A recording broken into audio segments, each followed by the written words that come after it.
Deus é bom. Irmãos, eu quero compartilhar com vocês hoje algo que pode ser providencial para a sua vida. Pode sentar, pode ficar à vontade. Quero compartilhar com vocês hoje algo que vai te ajudar a fluir de verdade na presença de Jesus e a conhecer Ele mais. Porque, assim, desde o meu início da minha conversão, eu pude experimentar várias coisas na presença de Deus. Eu pude entender, eu pude adquirir experiência. E essa experiência, a Bíblia diz que aqueles que são pacientes, todo aquele que é paciente, ele adquire a experiência. Porque a paciência, ela produz a perseverança. A perseverança vai produzir a experiência. Vai produzir um fruto. E desde que a Bíblia, ela compara a gente sempre com fruto, sempre com árvore, sempre com algo que deve ser plantado junto a um rio, para que nasça frutos, para que seja produtivo. Eu creio que essa semente que eu vou depositar na sua vida hoje, vai ser de muita valia para que você adquira experiência com Deus. Porque eu creio que isso que nos ajuda a viver e a comer o melhor dessa terra, que é ter experiência com Deus, não é? Então, eu quero te convidar a abrir 2 Samuel, no capítulo 11.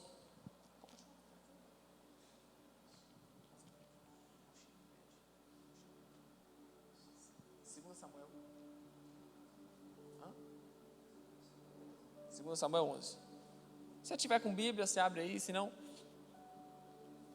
pode acompanhar nas televisões. Irmãos, eu não sei se todo mundo conhece a história de Davi, mas eu acredito que sim. E eu não estou falando da história de Davi, quando ele matou um gigante, que é o gigante Golias. Eu creio que essas escolinhas de igreja, tudo ensina sobre Davi ter matado o gigante. E a gente cresce aprendendo sobre o gigante Golias. E como Davi, um mero homem pequeno, apenas com a pedra e uma funda, foi capaz de derrubar esse gigante. Mas eu quero te mostrar um lado de Davi, que Deus não se agradou. E assim como todo homem vai pecar, Davi também pecou. A Bíblia diz que Davi é um homem segundo o coração de Deus. Davi é um homem segundo o coração de Deus. Samuel sai de uma determinada região e vai até a casa de Jessé, que é o pai de Davi, para ungir Davi como rei de Israel. Davi devia ser muito querido por Deus. Mas mesmo um homem querido por Deus foi capaz de cometer pecados. E o grande problema, irmão, não é cometermos pecados. Grava isso no seu coração. Como assim não é problema cometer pecado? Irmão, errar todo mundo erra. O negócio é o seguinte: aqueles que conhecem Jesus e têm relacionamento e experiência com Deus, não é que eles não pecam, é que eles não vivem num estado de pecado. Davi, ainda que tivesse pecado, ele não vivia em um estado de pecado. Ele vivia como alguém que se arrepende. E a grande chave para que a gente conheça mais sobre Deus, para que a gente conheça quem Deus é e aquilo que Ele tem para nós, é que a cada queda, é que a cada pecado, a gente se levante e se arrependa. Deus não tem interesse em nos pisar. Deus não tem interesse em pegar quando a gente erra e nos amassar. Quem faz isso geralmente são os homens. Quando você erra em algum ponto, quando você erra na escola, quando você erra na faculdade, eu mesmo na escola eu cansei de ser castigado. Porque eu pegava a recuperação e minha mãe ia lá e tirava o videogame. Eu pegava a recuperação e minha mãe não deixava assistir TV Globinho, porque eu estava de recuperação. Isso é uma punição de homens. Mas hoje Deus, Ele prolonga a sua ira. Deus, Ele alonga a sua ira. Ele não nos pune agora pelo que cometemos. E no futuro, aqueles que estiverem em Jesus também não serão punidos. Então, Deus, por prolongar a sua ira, Ele nos dá a oportunidade de arrependimento. E o Evangelho é sobre isso. Reconhecer que somos pecadores e nos arrependermos desse pecado. O grande problema, irmão, e aqui eu te mostro que Davi continuou sendo um homem segundo o coração de Deus, mesmo pecando, mesmo errando, mesmo praticando essa atrocidade que a gente vai ler. Ele continua, por quê? Porque ele caiu, ele se prostrou. Mas a própria palavra também diz que o justo, ainda que caia 7 vezes, ele não ficará prostrado. Porque o justo se arrepende. Porque o justo se levanta e fala: Senhor, eu estou errado, eu errei aqui, eu estou fraco, mas eu vou continuar, eu vou permanecer caminhando na sua presença. Porque o meu interesse é arrepender. Irmão, você não é bom demais para Deus. Você não é ruim demais para Deus. Você é exatamente quem você precisa ser. Você é aquilo que você nasceu para ser, irmão, e é isso. A grande verdade é que quando a gente rejeita a igreja, quando a gente rejeita o evangelho, nós não estamos preocupados em nos punir, porque nem Deus quer punir a gente. Obrigado. A verdade é que a gente fica muito orgulhoso.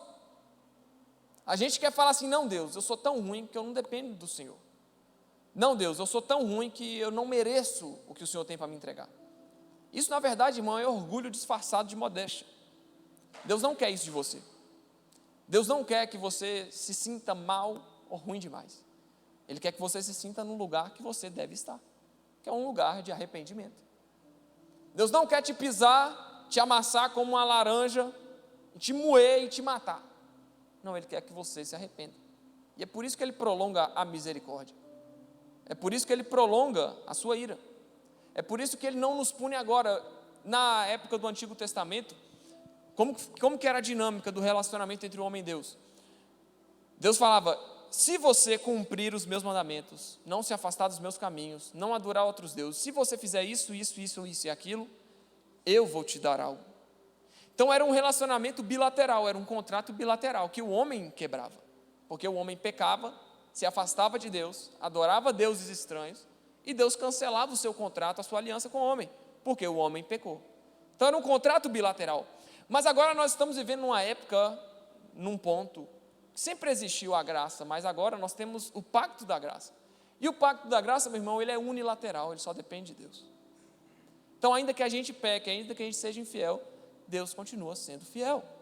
Ainda que a gente erre, ainda que a gente não cumpra os mandamentos de Deus, ainda que a gente peque, ainda que a gente se afaste de Deus, Deus continua derramando graça sobre nós e nos dando a oportunidade de arrependimento. Quão poderoso é isso? Porque Deus, Ele só vai depositar em você a capacidade de arrepender, se Ele realmente enxergar em você um Davi, se realmente Ele enxergar em você uma pessoa, um homem ou uma mulher, segundo o coração dEle. E isso está muito mais ligado com moral e caráter do que com atitudes. Porque eu vou errar, você vai errar. Como é que a gente regula isso? Não tem como. A Bíblia é clara. Lá em Romanos, eu acho que vai falar, que todos se afastaram. Não há um que pratique a justiça. Não há um justo, não há ninguém que busque a Deus. Não há ninguém que vá até Deus. A gente até canta uma música, às vezes, que fala assim: eu escolho Deus, eu escolho. Mas a grande verdade, meu irmão, é que Deus nos escolheu. A gente devia cantar: Deus me escolheu para ser amigo dele. Mas não rima, né? A gente tem que cantar o que rima, né? O problema é esse. Se a gente quer embasar de forma correta, Deus nos escolheu para ser amigos dele. Deus te escolheu para ser amigo dele. Por isso, irmão, que você não é ruim demais para Deus. E você também não é bom demais para Deus. Você é quem você deve ser para Deus. Por isso que Ele te dá a oportunidade de arrepender. Por isso que nesse contrato unilateral da graça, nesse contrato que só a parte de Deus, irmão, não importa o que façamos, Deus continua nos dando a oportunidade de se arrepender. Não importa, irmão, como diz aquele português mineiro mesmo, haja o que hajar, meu amigo. Haja o que hajar, aconteça o que acontecer, Deus vai continuar te dando a oportunidade de se arrepender, porque Ele vai prolongar a sua ira sobre você. Irmão, glória a Jesus por isso. Isso é fantástico. Então a aliança que Deus sela hoje conosco, irmão, é o pacto da graça, o novo pacto. Ele diz respeito a isso. Deus viu que o homem não era capaz de cumprir a sua parte do contrato. Como a gente faz contrato de venda lá, na minha empresa de veículo, a gente faz contrato de aluguel, a gente faz contrato de venda de imóveis. Se uma das partes não cumpre o que está descrito no contrato, aquele contrato é quebrado. E ao ser quebrado o contrato, o objeto que foi negociado também não é mais negociado e não pertence mais àquela pessoa que comprou, porque ela não pagou. Quando Deus estabelece esse contrato bilateral com o homem no Antigo Testamento, na Velha Aliança, é dessa forma: eu vou te dar, eu te dou a terra, desde que você obedeça. O homem desobedeceu, Deus envia exércitos inimigos para tomar a terra e tirar do domínio do povo dele. Mas nesse momento, irmão, agora, eu e você, nós temos acesso à graça. E Deus, aquilo que Ele derramou sobre nós, eu sempre falo isso, que não há nada melhor e mais poderoso e maior que a gente possa receber que a gente já não tenha recebido. Não há nada mais poderoso, irmão, do que a graça que o Senhor derramou sobre nós. Não há nada melhor, não há bênção, não há dinheiro, não há posições sociais que a gente possa alcançar. Não há faculdade, não há títulos, não há nada maior que a gente possa alcançar, que a gente já não tenha alcançado, quando Jesus nos alcançou. Jesus nos dá a condição de, ainda que quebremos o contrato, Deus continua sendo fiel. Isso é fantástico. E Ele derrama isso sobre aqueles que o obedecem. Ele derrama isso sobre aqueles que o temem. Ele derrama isso sobre aqueles que possuem o coração como o de Davi, coração segundo de Deus. E olha, cara, é tão pesado isso, é tão pesado ler isso, porque o título da minha Bíblia está escrito: Davi comete um adultério e um homicídio. Como que um homem segundo o coração de Deus vai cometer um adultério e um homicídio? E olha que nós estamos falando de velha aliança, e era guerra para tudo que é lado, irmão. Guerra era igual mosquito, tinha para tudo quanto é lado. Olha bem, no início do capítulo, a gente lê que, e aconteceu que, tendo decorrido um ano, olha bem, no tempo em que os reis saem para a guerra, tinha um tempo determinado que os reis saíam para a guerra. Só para vocês terem ideia, como que era a cultura do povo, tinha uma guerra para tudo quanto é lado. Então existia uma época em que os reis saíam para a guerra. E aí enviou Davi a Joabe e a seus servos com ele, a todo Israel, para que destruíssem os filhos de Amon e cercassem Rabá. Porém Davi ficou em Jerusalém. Irmão, eu creio que o primeiro erro que Davi comete nesse momento é não se posicionar no lugar que ele deveria ter se posicionado. Isso aqui, a introdução que eu fiz, irmão, é só para você entender como que Deus é misericordioso. Mas o tema que eu quero falar hoje, irmão, é sobre o que pode acontecer quando a gente não se posiciona no lugar que Deus nos chamou. O que pode acontecer quando a gente não se coloca no lugar que nós devemos estar. A falta de atitude de Davi, olha bem, é uma época em que os reis saíam para a guerra, os reis iam para a guerra, eles iam para o campo de batalha. Davi ficou em Jerusalém. Primeiro erro, ele não estava onde ele deveria estar. Ele não estava onde a atribuição dele dizia para ele estar. E quem foi que ungiu Davi, rei de Israel? Deus. Deus leva um homem, Samuel, o profeta Samuel, leva dentro da casa lá de Jessé. E Davi, dentro da casa de Jessé, estava indo num campo, num mato lá, cuidando das ovelhas do pai. Deus teve tanto cuidado em ungir Davi, irmão, que ele manda chamar. Não, vai chamar Davi, porque eu não quero nenhum desses 5, 6 irmãos aqui. Eu não quero nenhum desses fortes, desses grandes, eu quero o pequenininho. Eu quero esse aqui que não tem força. Eu quero esse aqui que é fraco, eu quero esse aqui. Deus teve tanto cuidado que Samuel falou: nenhum desses aí mas tem mais um filho? Jessé fala: tem mais um, ele está lá no cuidando das ovelhas. Não, então chama ele, porque é ele mesmo. Deus teve o cuidado de ungir Davi, irmão. Quem deu a atribuição para Davi foi Deus. Olha a graça de Deus se manifestando sobre Davi. Quem deu a atribuição a Davi como rei foi Deus. Então, quando você para pensar que Deus ungiu Davi rei, e que agora Davi não se posiciona no local que Deus o chamou para estar, Deus chamou Davi para estar na guerra, porque os reis saíam para a guerra. Davi fica em Jerusalém, então ele não toma uma atitude que Deus esperava que ele tomasse. Primeiro erro. E olha bem o que acontece no verso 2. E aconteceu à hora da tarde, Não, devia ter umas 3 horas, vou tomar um café, né, Vaz? Vou tomar um café com pão de queijo. Davi levantou da cama, né? Não estava fazendo nada, estou aqui de boa. Andava passeando no terraço da casa real e viu do terraço uma mulher que estava se lavando. Ou seja, ela estava tomando banho. E era esta mulher muito formosa à vista. E enviou Davi e perguntou por aquela mulher. E disseram: porventura não é Batseba, filha de Eliã e mulher de Urias do Heteu? Olha bem, Davi viu uma mulher casada, tomando banho. E em vez de Davi sair correndo do pecado, ele correu para o pecado. Doideira, né? Um homem segundo o coração de Deus, irmão. Um homem segundo o coração de Deus. E enviou Davi e perguntou por aquela mulher. E disseram: ô moço, se eles fossem mineiros, eles falassem: ô moço, aquela mulher ali ela é mulher de Urias, o Heteu. Ela não é mulher de Heteu, do Heteu Urias. O que você está... Tipo assim, o que você está querendo? Ela tem marido. No verso 4, Davi não quis nem saber do questionamento. Enviou mensageiros e a mandou trazer. E entrando ela a ele, se deitou com ela. E já ela se tinha purificado da sua imundície. Então voltou ela para sua casa.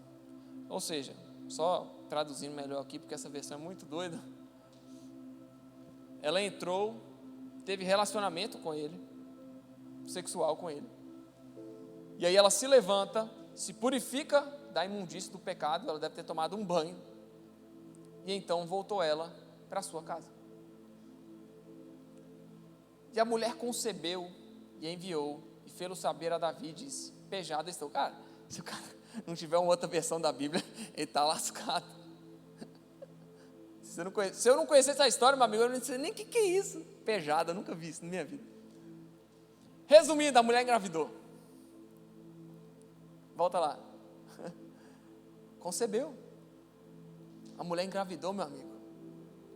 Naquele único momento que Davi teve relacionamento para satisfazer o seu desejo pecaminoso, a mulher teve um filho. E virou para Davi e falou: Davi, estou grávida de você.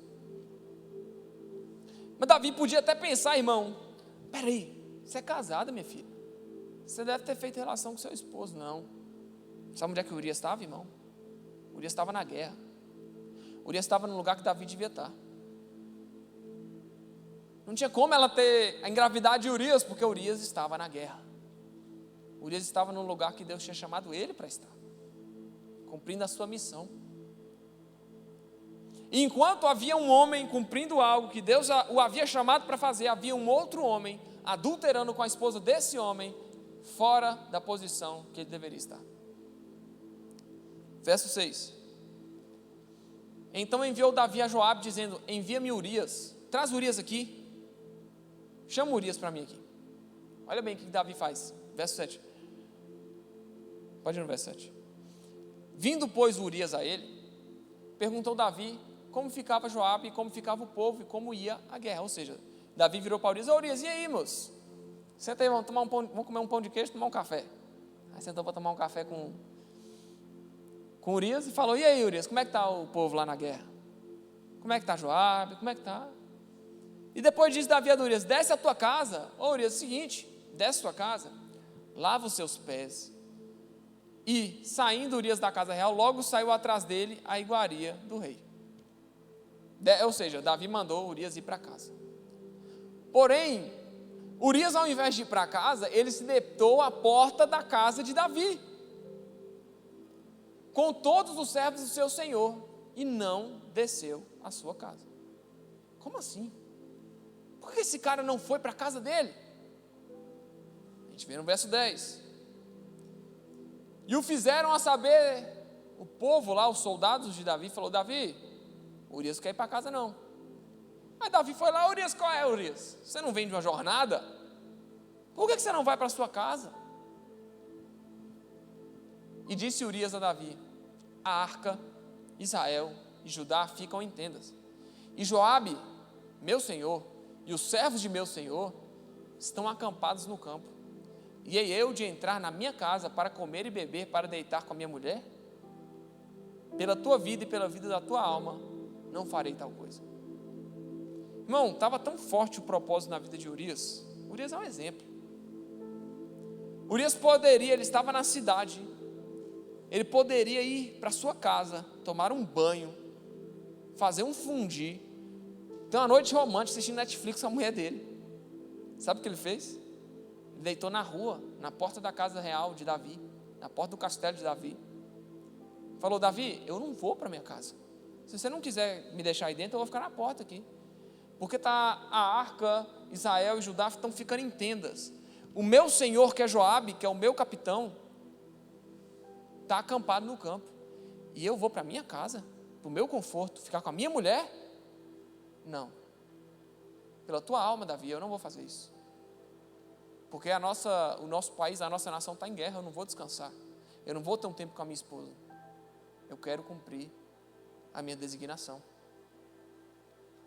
Cara, isso é tão forte, que nem mesmo a tentação, vamos falar tentação, de tomar um belo banho, convenceu Urias de ir para casa. Nem mesmo a possibilidade de descansar alguns momentos e ter um tempo com a esposa dele, foi capaz de seduzi-lo para ir para casa e deixar de cumprir a posição, deixar de estar na posição que Deus chamou ele para estar. E olha bem, nós estamos continuando falando da mesma coisa, um homem que se posiciona e um homem que não se posicionou. Verso 12. Então disse Davi a Urias: fica cá ainda hoje, e amanhã te despedirei. Urias, pois, ficou em Jerusalém aquele dia e o dia seguinte. 13, né? E Davi o convidou, e comeu, e bebeu diante dele, e o embebedou. Davi deu tanto vinho para Urias, que Urias chegou a ficar bêbado, irmão. Olha que loucura isso aqui. E à tarde saiu a deitar-se na sua cama como os servos de seu senhor. Porém, mesmo bêbado, irmão, o homem não desceu para a casa dele. Cara, esse cara estava descumprindo o mandamento já de Deus, que era não embebedar, que era não ficar bêbado. Agora ele estava bêbado, mas mesmo assim ele manteve a postura, irmão. Nem a sua loucura, nem na sua falta de noção, estando bêbado, foi capaz de mudar o ideal que ele já estava lá. Irmão, isso aqui é um homem que não negocia os seus princípios. Isso aqui é um homem que está tão fiel ao propósito que Deus chamou para ele, que ele não pensa em negociar nada. Ele não quer. Ele quer cumprir o ideal que Deus deu a ele. Ele quer cumprir a designação que Deus deu para ele. Nós estamos falando de um homem que estava na guerra, que era um soldado excelente de Davi. E ele era tão excelente, irmão, que nem deitar com a mulher dele ele quis. Ele só queria cumprir aquilo que Deus chamou ele para cumprir. Um homem que foi capaz de não negociar os seus princípios por uma noite de sono. Fantástico. 14, o homem bêbado não desceu. E sucedeu que pela manhã Davi escreveu uma carta a Joabe e deu para Urias. Urias estava carregando ali, irmão, a sua sentença de morte. Por que ele tinha escrito na carta? Verso 15. Escreveu na carta dizendo: coloca Urias na frente da maior força de batalha e retirai-vos de trás dele, deixa ele sozinho, para que seja ferido e morra. Davi, por causa de um pecado, está sentenciando um homem à morte. 16. Aconteceu, pois, que tendo Joabe observado bem a cidade, pôs a Urias no lugar onde sabia que havia homens valentes. Urias foi fiel a Joabe, irmão, mas Joabe não foi fiel a Urias. Urias não quis se deitar com a sua esposa por causa de Joabe, porque Joabe estava acampado no campo. E agora, quando Joabe recebe a carta que Davi mandou a ele, ele coloca Urias no lugar onde Urias tinha que estar. E saindo homens da cidade, pelejando, lutando com Joabe, caíram alguns do povo, dos servos de Davi, e morreu também Urias, o heteu. Irmão, cadê? Verso 17. 17 é. E saindo homens da cidade, pelejando com Joabe, certo? Eu estou muito na frente aqui. E morreu também Urias. Então enviou Joabe e fez saber a Davi todo o sucesso, verso 18, daquela peleja. O sucesso da peleja, irmão, o sucesso da guerra era matar Urias. Porque um homem que não se posicionou no lugar que Deus chamou ele, praticou um pecado, que agora estava tentando encobrir o pecado. E olha que loucura, abre o Salmo 32 comigo. Salmos 32.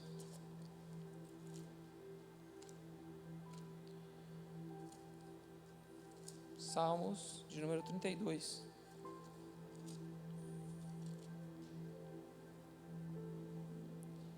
Esse é um salmo davídico. E está falando a felicidade do homem perdoado, exortação ao arrependimento. Conseguiu abrir, Vaz? 32. Salmo 32. Olha bem. Isso aqui, irmão, Davi escreveu.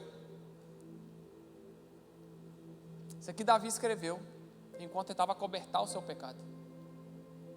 Deixa eu começar a ler, que aí depois... Ah, travou? Salmo 32, 1. Do início. Foi. Bem-aventurado aquele cuja transgressão é perdoada, cujo pecado é coberto. Bem-aventurado aquele cuja transgressão é perdoada e cujo pecado é coberto. Ou seja, volta lá. O pecado coberto e a transgressão perdoada, elas fazem menção a alguém que perdoa. Não é um pecado acobertado, mas é um pecado que foi coberto. Bem-aventurado é aquele cuja transgressão, cujo pecado é perdoado. Bem-aventurado cujo pecado é coberto, cujo pecado é escondido, cujo pecado não é levado em conta. Verso 2. Bem-aventurado o homem a quem o Senhor não imputa maldade e em cujo espírito não há engano. Olha bem, verso 3. Enquanto eu me calei, envelheceram os meus ossos pelo meu bramido em todo o dia. Isso aqui é Davi, irmão, escondendo o pecado. Isso aqui é Davi escondendo, sabe o que aconteceu? Os ossos dele envelheceram. Enquanto eu me calava, os meus ossos, pelo meu bramido em todo dia, envelheciam. Davi estava sendo consumido. 4. Porque de dia e de noite a tua mão pesava sobre mim, o meu humor se tornou em sequidão de estio. Cara, sequidão de estio, eu nem sei o que é isso. Mas eu imagino que ele tenha ficado meio bipolar nessa época. Confessei-te o meu pecado e a minha maldade não encobri. Dizia eu, confessarei ao Senhor as minhas transgressões, e tu perdoastes a maldade do meu pecado. Olha como que Davi vai pontuar aqui o seu erro. Enquanto ele errava, enquanto ele tentava encobrir o pecado dele, ele estava sendo consumido. Os ossos dele estavam envelhecendo, estavam apodrecendo. Mas no momento, irmão, e aqui vai entrar um outro ponto, Davi não havia se posicionado onde Deus tinha chamado ele para estar. Mas quando ele confessa os pecados dele, ele se posiciona exatamente onde Deus quer. Quando Davi se posiciona e fala: Deus, eu errei. Deus, eu preciso de misericórdia. Deus, eu preciso do perdão. Eu sou rei, mas eu me humilho. Confessei-te o meu pecado e a minha maldade não encobri. A grande chave para entender, irmão, aquilo que Deus quer de nós, é que mesmo que você não se posicione de forma correta, irmão, se posicione arrependendo. Você precisa de arrependimento. Eu preciso de arrependimento. Irmão, nós precisamos da graça e da misericórdia de Jesus. Nem um rei de Israel, irmão, um homem segundo o coração de Deus, foi capaz de falar: eu sou bom demais para pedir Deus perdão. Eu sou mal demais para depender que Deus me perdoe. Não, eu mereço o inferno. Nem Davi fez isso, irmão. E ele relata aqui que enquanto ele tentava acobertar o pecado dele, ele era consumido. Mas bem-aventurado é aquele que confessa e afasta. Bem-aventurado é aquele cuja transgressão é perdoada e cujo pecado é por Deus coberto. E fala: não, filho, eu não vou imputar isso aqui sobre você, porque você se posicionou e houve arrependimento. Irmão, nunca é tarde para você tomar uma posição diante de Deus. Nunca é tarde para você se levantar da sua maldade, do seu pecado e falar: Deus, eu quero mudança.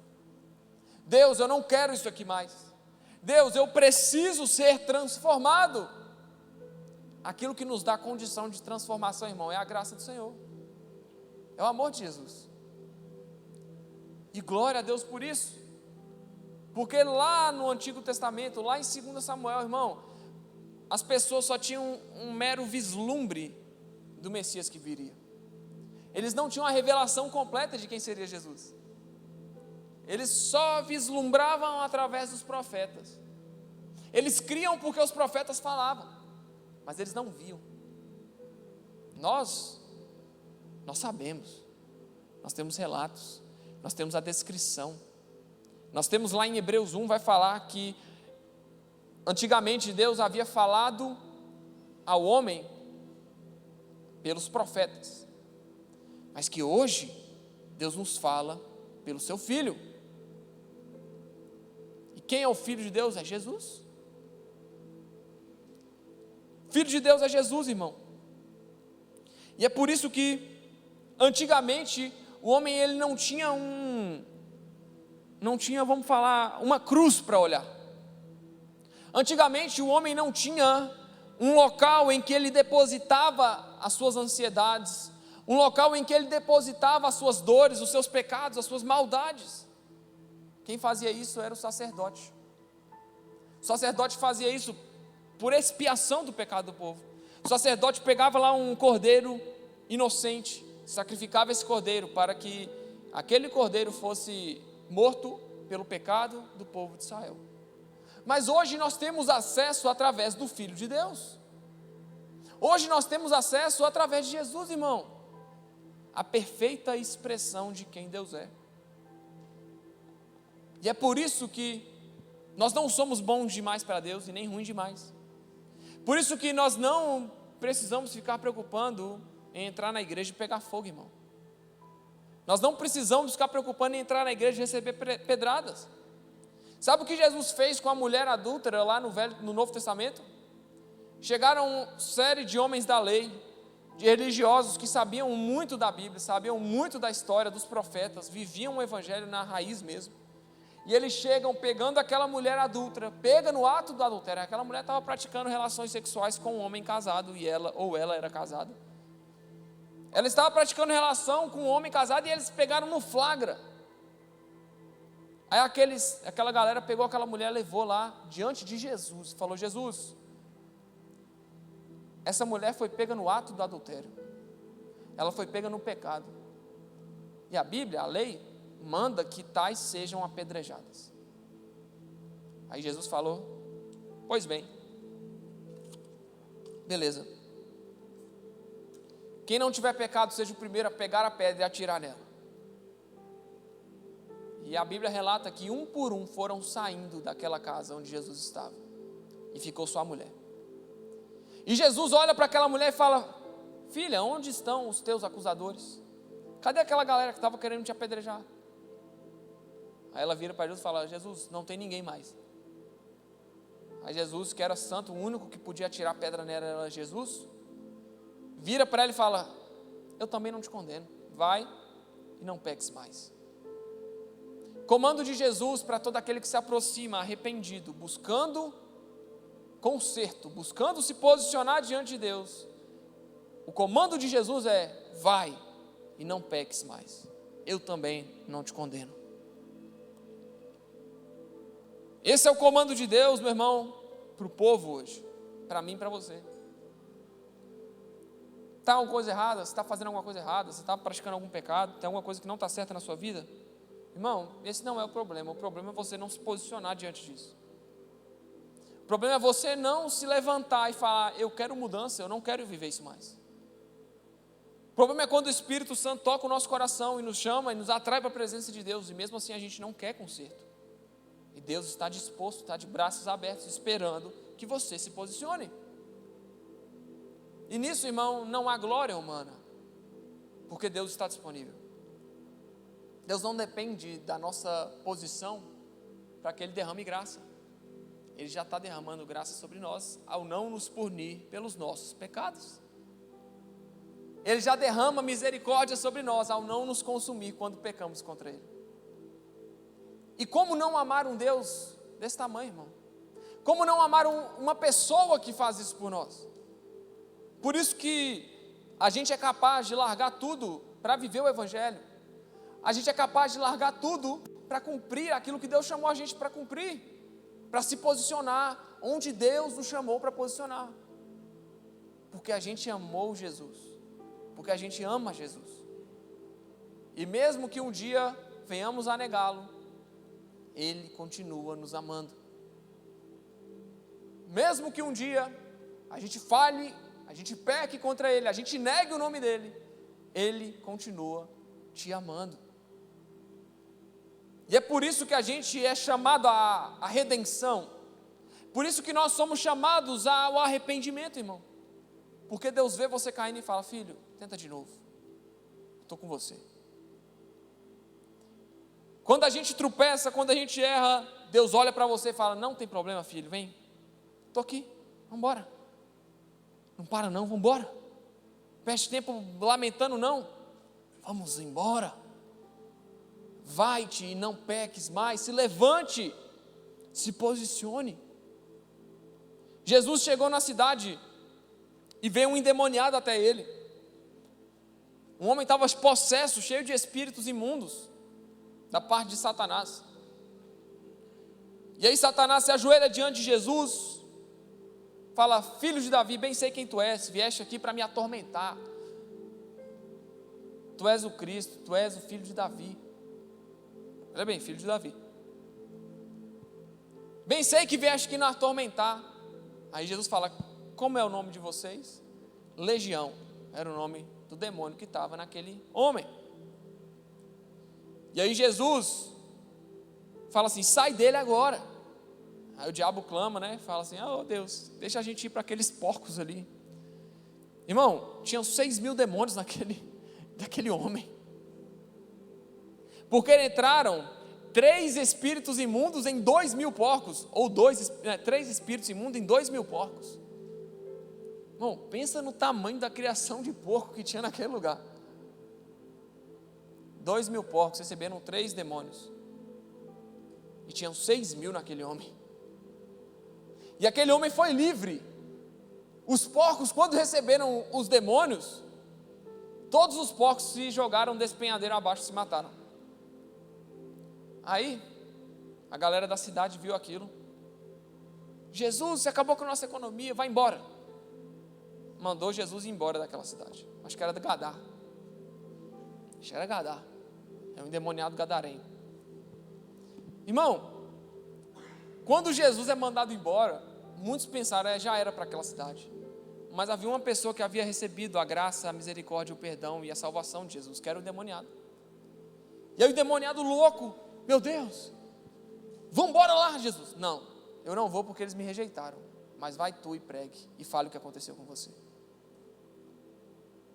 Aquele homem tinha acabado de ser livre, irmão, mas Deus não falou assim: não, eu preciso te preparar, vem cá caminhar comigo um momento, eu preciso te preparar para você andar. Não, você foi livre, você conheceu o amor de Jesus, irmão, vai e não peques mais, vai e anuncia aquilo que você ouviu, vai anunciar aquilo que Deus fez por você. Se posicione. Por quê? Porque eu fui perdoado. Lá uma certa feita, Jesus estava na casa, e havia uma mulher que derramou um perfume caro aos pés de Jesus.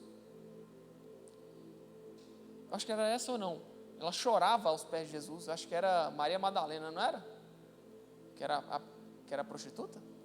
Era isso? Alguém me ajuda aí, cadê? Era Maria Madalena? Eu não estou sabendo agora, eu perdi. Tem 2 casos, tem a que derrama um perfume caro aos pés de Jesus e a outra que chora. Oi? Eu acho que é ela, né? Enfim, aquela mulher chorava aos pés de Jesus e adorava Jesus aos pés dele. E ao chorar, ela molhava os pés de Jesus. E ela ia lá e enxugava com seus cabelos os pés de Jesus. E os discípulos, como sempre, falando presepada, né? Em alguns momentos, falando nas presepadas, falando besteira, os discípulos falam: Jesus, a mulher está doida, manda que ela se levante e tal. Vamos ficar à mesa todo mundo aqui, tendo comunhão. Aí Jesus fala assim: não, é porque vocês não entendem o que ela está passando. Porque quem foi muito perdoado, muito ama. E é por isso que ela está assim. Quem foi muito perdoado, quem tinha muita transgressão, quem tinha uma vida toda errada, quem foi muito perdoado, muito ama. E às vezes a gente não entende, irmão. Às vezes as pessoas podem não te entender, podem não entender a sua devoção a Deus. Mas quando alguém questionar a forma como você se relaciona com Deus, a forma como você vai muito na igreja, você é muito fanático, eu já ouvi isso. Você é doido, você não pode ficar indo na igreja desse jeito não, eu já ouvi. Não, meu amigo, não é por causa disso não, é porque quem foi muito perdoado, muito ama. Quem entende o que recebeu, sabe por que faz o que faz. Quem entende o perdão que recebeu, é como diz aqui Salmo 32, 1. Bem-aventurado é aquele cuja transgressão é perdoada. Deus não tem interesse, irmão, que você abafe aquilo que você fez de errado. Deus tem interesse que você se posicione, peça perdão, alcance a graça através do arrependimento. Deus não quer que você fique da mesma forma. E é por isso que Ele nos envia o Seu Filho. Porque através de Jesus nós temos a redenção. Através de Jesus a gente tem um perdão dos nossos pecados. Somente através de Jesus. Davi entendeu isso no Antigo Testamento. E aqui a gente já vê um relato de um Davi que havia confessado o seu pecado. E aqui Davi ele começa a esconder, aí ele sofre algumas consequências ali, porque os seus filhos, houve homicídio, traição no meio dos seus filhos, da sua família. Ele perde o seu trono de rei, ele é traído pelo próprio filho, morre o filho que nasceu, ele engravidou Batseba perde o filho no ventre, por causa do pecado. Só que Deus é tão misericordioso, irmão, e Ele falou: Davi, lá na aliança com Davi, 2 Samuel 8, acho que é 8 ou 7, Deus faz uma aliança com Davi antes disso aí, e Ele fala: Davi, você não vai me construir um templo, mas eu vou edificar uma casa para você. Mas da sua raiz eu vou pegar aquele que vai permanecer e vai perpetuar o seu trono para sempre. E a raiz de Davi, irmão, a gente pensa que é Salomão, porque Salomão edificou uma casa para Deus. Só que na verdade, a raiz de Davi, que é citada aqui na aliança que Deus sela, é Jesus. Porque para sempre a gente vai falar, a gente vai ler em Apocalipse 6:9, que o único digno de desatar os selos lá do livro das obras é o filho de Davi. Então quem perpetuou o trono de Davi, irmão? Jesus. Em 2 Samuel 8, Deus já fala que viria na raiz de Davi um que perpetuaria o seu trono e nunca perderia o seu trono, porque veio da descendência de Davi, o Messias que nós cremos hoje. Então, para você ver a misericórdia de Deus para com esse homem, Ele sela a sua aliança com Davi antes de Davi cometer esse pecado. Mas Ele só selou essa aliança com Davi porque Ele sabia o coração de Davi. Irmão, só Deus para conhecer o que tem aí dentro de você. Só Deus sabe o que passa aí dentro. Você pode tentar relatar para mim tudo que você está pensando, sentindo, matutando aí. Você pode tentar relatar, mas eu te garanto que você não vai conseguir expressar tudo que você está sentindo. Eu acho que é humanamente impossível, dado que a gente só usa 10 ou 11% do nosso cérebro. É 14, não sei, 11, 10, acho que é 10% do nosso cérebro. Não dá para a gente falar tudo que a gente está sentindo. Mas Deus sabe o que passa aí dentro. E é por isso que se você está ouvindo o chamado de Deus ao arrependimento, se você está sentindo aquele aquecer do coração, se tem algo aí dentro se acendendo, irmão, não deixe que se apague. Busque o arrependimento e você será bem-aventurado. Busque o arrependimento e você vai receber a graça do Senhor. E mesmo que você peque, irmão, lá em 2, acho que é 1 João, 2 João, vai falar que, filhinhos, João está falando, né? A igreja. Eu tenho falado essas coisas para vocês, para que vocês não pequem. Mas se vocês pecarem, saibam que vocês têm um advogado junto a Deus, que é Jesus. João está falando aqui, irmão, para quem se arrepende. João está falando para quem selou a sua aliança, para quem se posicionou diante de Deus. Por isso que ele fala filhinhos, filhos, igreja, membros da igreja primitiva. Vocês, saibam que se vocês pecarem, vocês têm um advogado junto a Deus. O advogado, ele defende sua causa, irmão. Mesmo que você pegue, Jesus está lá, não, Deus, pode deixar, não preocupa não. Baseado no meu sangue que eu verti na cruz, nenhuma condenação há para eles. Meus filhinhos, essas coisas eu escrevo para que não pequeis. E, se alguém pecar, temos um advogado para com o Pai, Jesus Cristo, o justo. Irmão, isso é maravilhoso.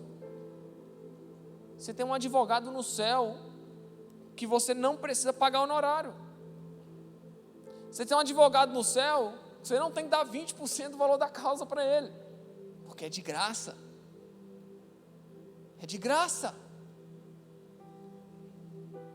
Salvação, irmão, ela foi de graça, ela é de graça. Mas o discipulado, ele vale a vida toda. Ele custa para você a vida toda. Mas não é um custo que é oneroso. Por quê? Porque ele é prazeroso. Seguir Jesus pelo discipulado, irmão, ser como Jesus, é prazeroso. Porque a gente entende que antes de tudo, antes de amar a Ele, Ele nos amou primeiro. Antes que escolhêssemos a Ele, Ele nos escolheu. Antes de tudo, Ele tomou a iniciativa. A nossa iniciativa anterior era pecado, era pecar. Aí Deus, vendo a gente pecar, olhou para nós e tomou a iniciativa. Eu vou escolher amar. Eu não vou mais castigar os meus filhos, eu não vou castigar mais o meu povo, porque eles pecam. Eu vou derramar graça, e eu vou amar eles primeiro. E é por isso, irmão, que a obra de convencimento é total do Espírito Santo. Grave isso em seu coração. Nós só podemos nos converter se houver a ação do Espírito Santo de Deus. E o Espírito Santo, irmão, ele também é enviado de graça. Lá em Atos 2, quando o povo está lá no dia de Pentecoste, Jesus já havia voltado a Deus, depois de ter sido crucificado e ressurreto, ele ressuscitou, voltou para Deus, se passaram 50 dias, e teve o dia de Pentecostes, que foi lá no templo, onde foram repartidas línguas como que de fogo sobre o povo. Bom, depois que o Espírito Santo, essas línguas repartidas, veio o Espírito Santo sobre a igreja. Quando o Espírito Santo desce, irmão, Pedro, ele prega a mesma coisa que ele estava pregando. Pedro, ele já defendia o Evangelho, ele já caminhava com Jesus há 3 anos. Ele já falava de Jesus, ele já apregoava Jesus. Mas somente depois que desce o Espírito Santo, ele prega e 3.000 pessoas se convertem simultaneamente. Qual que é a diferença, irmão? A diferença é que primeiro Pedro estava falando de si mesmo, daquilo que ele viu. Depois ele recebeu o poder para falar. O Espírito Santo, ele vem de graça, para que a gente fale do amor de Jesus e as pessoas se convertam. A ação ela é total do Espírito de Deus, irmão. Não há mim, não há você, não há nós. Somente o Espírito Santo. E a Bíblia também vai falar, lá em João 16 ou João 17, que é papel do Espírito Santo convencer o homem do pecado, da justiça e do juízo. Do pecado, porque o homem pecou. Para convencer a gente a mudar de vida, irmão, é só se for o Espírito Santo.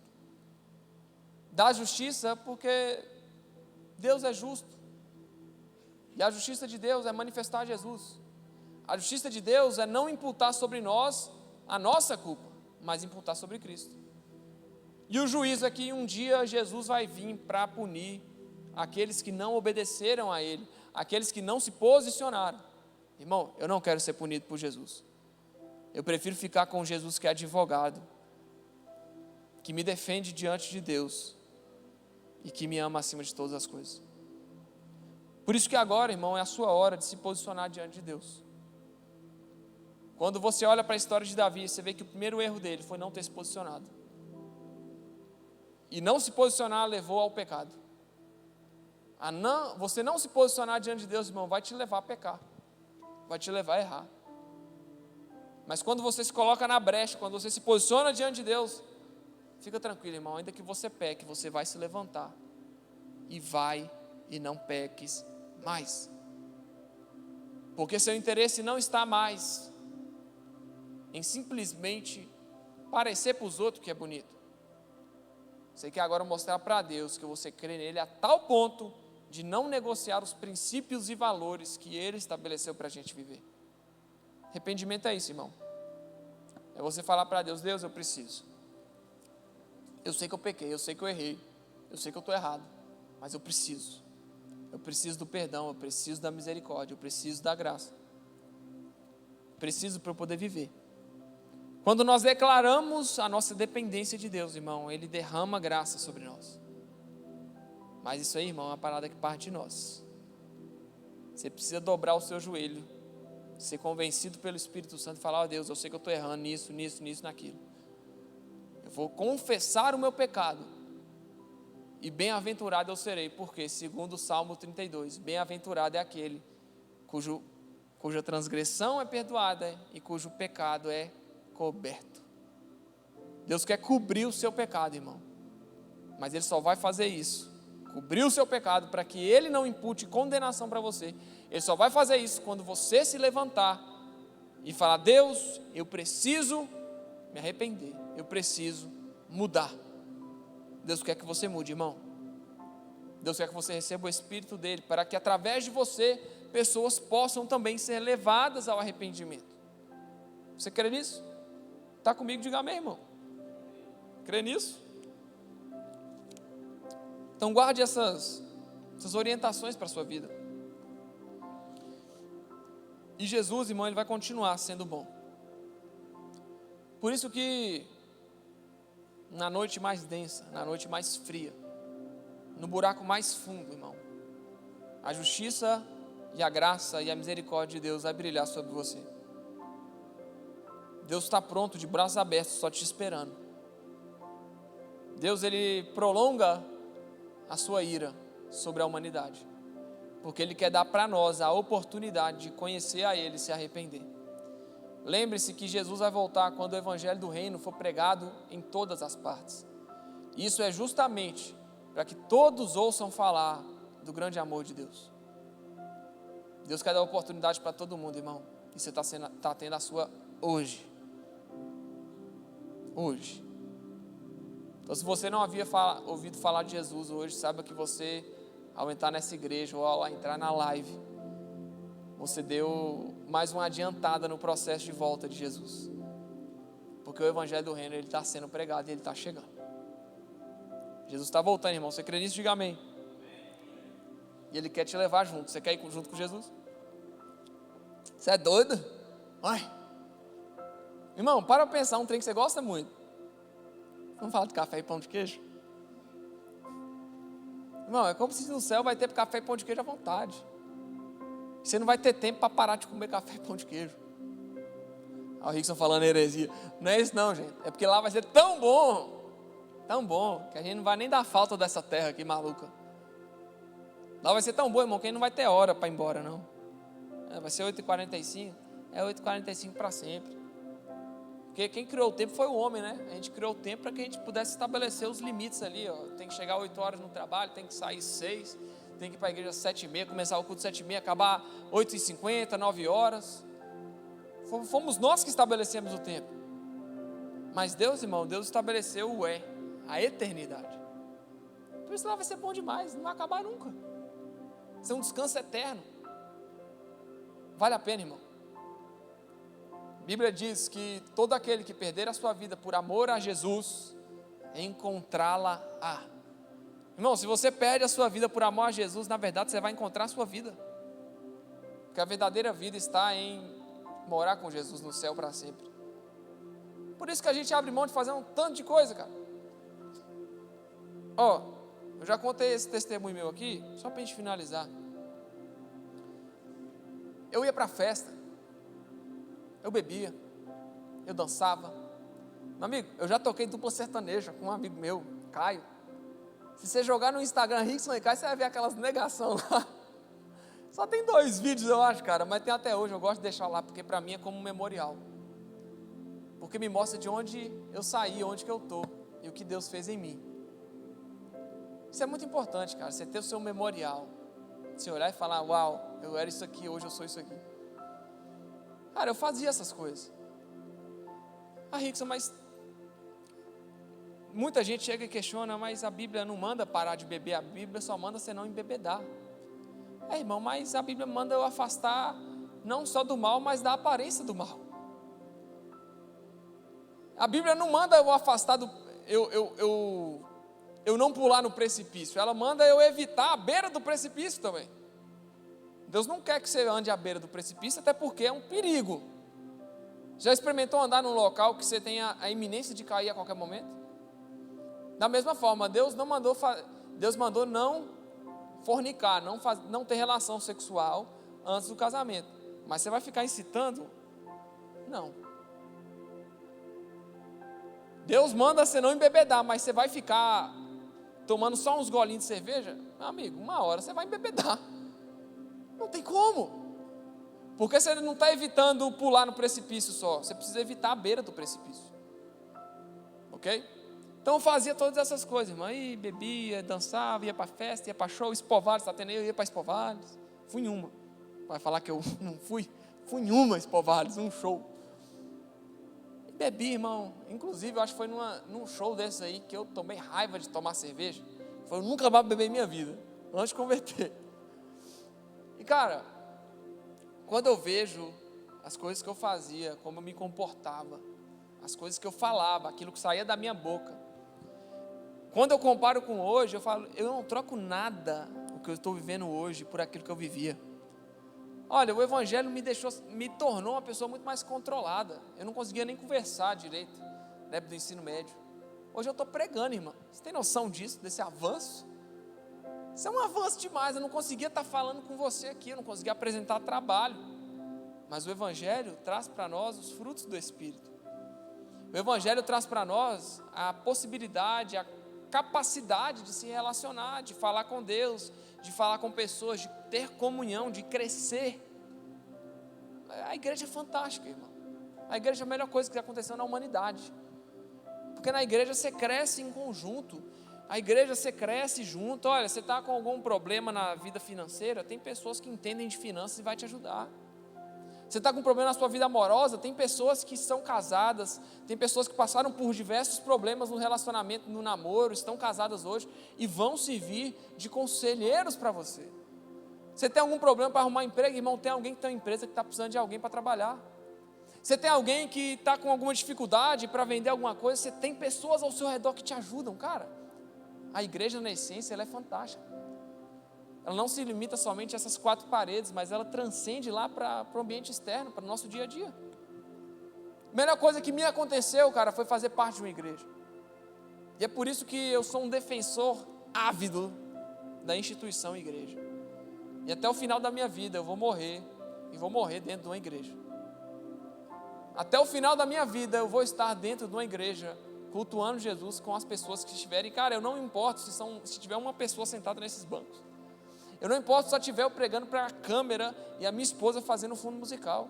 Cara, eu não me importo, porque eu sei o que eu estou fazendo para Jesus. Eu sei o que eu estou fazendo, eu estou edificando alguém. Se tiver uma pessoa sentada nesse banco, eu estou edificando ela. Se tiver uma pessoa só fazendo o fundo musical, eu estou edificando ela. Se tiver uma pessoa assistindo lá em casa, eu estiver sozinho aqui, eu estou edificando ela. 2 ou 3. Porque a igreja, ela é isso. Ela transcende somente esse ambiente aqui. Por isso que os meus melhores amigos estão aqui, a minha família está aqui, as pessoas que eu amo estão aqui, as pessoas que eu tenho apreço, que eu tenho momentos de qualidade estão aqui, porque a igreja, cara, ela é para ser vivida. E essas coisas aí de afastar do pecado, isso hoje é tão secundário para mim, irmão, eu nem penso nisso, porque eu sei que eu estou vivendo e caminhando com pessoas dentro dessa igreja que estão buscando o mesmo alvo que eu. E eu sei que se eu passar por alguma dificuldade, eu posso chegar para essa pessoa e falar: ei, querido, vamos fazer um propósito de oração junto, para a gente conseguir passar por isso. está precisando de alguma ajuda, está precisando de algum auxílio, ei, tem pessoas que te auxiliam. Isso é ser igreja. E se existem pessoas que não querem caminhar no mesmo propósito, essas pessoas naturalmente, elas vão se desvanecendo, elas vão se afastando, elas não comungam mais, não fazem parte da comunhão mais. Por quê? Porque elas não querem buscar aquilo que você está buscando. Mas quando você tem noção, consciência daquilo que você quer, você vai encontrar pessoas que estão dispostas a abrir mão daquilo que você está disposto a abrir mão, para alcançar aquilo que você está querendo alcançar. Isso é fantástico. E o evangelho, irmão, sem a igreja, não é evangelho. E a igreja sem evangelho, não é igreja. O evangelho é a base da igreja, e a igreja é a base do evangelho. Um depende do outro, um se liga com o outro, e é por isso que fazemos o que fazemos. Fanático eu? Não, irmão, estou muito certo da minha cabeça, viu? Eu estou doido? Estou nada. Eu sei o que eu quero. Tem as pessoas que falam para quem não sabe o que quer, qualquer coisa serve, né? O ditado não é nem essa palavra, mas vou falar qualquer coisa para manter o decoro, né? O decoro congregacional. Manter o decoro congregacional. Para quem não sabe o que quer, qualquer coisa serve, mano. Por isso que o mundo está cheio de bandeja aí, ó. Você quer fumar uma maconha, tem um cara que te entrega a maconha. Você quer fumar cocaína, tirar cocaína, tem um cara que te dá cocaína. Você quer fumar um cigarro, tem um cara que te dá um cigarro. Você quer beber, tem um cara que tem uma bebida para te dar. Você quer ver um show mundano, você quer dançar, tem um local. O mundo é cheio de bandeja, irmão. Por isso que o mundo é para aqueles que não sabem o que quer. Qualquer coisa vai servir, desde que se pareça com o que está lá fora, desde que siga o padrão mundano. Mas nós, irmão, nós estamos muito certos do que a gente quer, porque a gente faz a mesma coisa praticamente todo sábado, todo domingo, toda quarta, toda sexta. A gente achou um foco, e a gente focou tanto nisso que a gente não quer mais nada. Então, se posicione na igreja, irmão. Tenha um compromisso com Deus, de verdade. Porque aí você vai mostrar para Deus, Deus, eu sei o que eu quero. É por isso que eu estou aqui. Aos trancos e barrancos eu errei, eu falhei aqui, eu peguei aqui, mas eu sei o que eu quero. Por isso que as circunstâncias exteriores, irmão, elas não podem afetar o ideal interior. Circunstâncias no nosso dia a dia, problemas, confusão, brigas, pecado, não pode influenciar no nosso propósito, na nossa visão, naquilo que a gente quer. Porque ainda que eu erre, eu vou me levantar e Deus vai me dar o comando, vai e não peques mais, eu também não te condeno. Saiba o que você quer, irmão. Escolha certo, se posicione diante de Jesus, sua vida nunca mais vai ser a mesma, de verdade, de verdade. Amém? Vocês estão felizes ainda? Está comigo? Diga amém, irmão. Vamos ficar de pé um momento para a gente poder orar?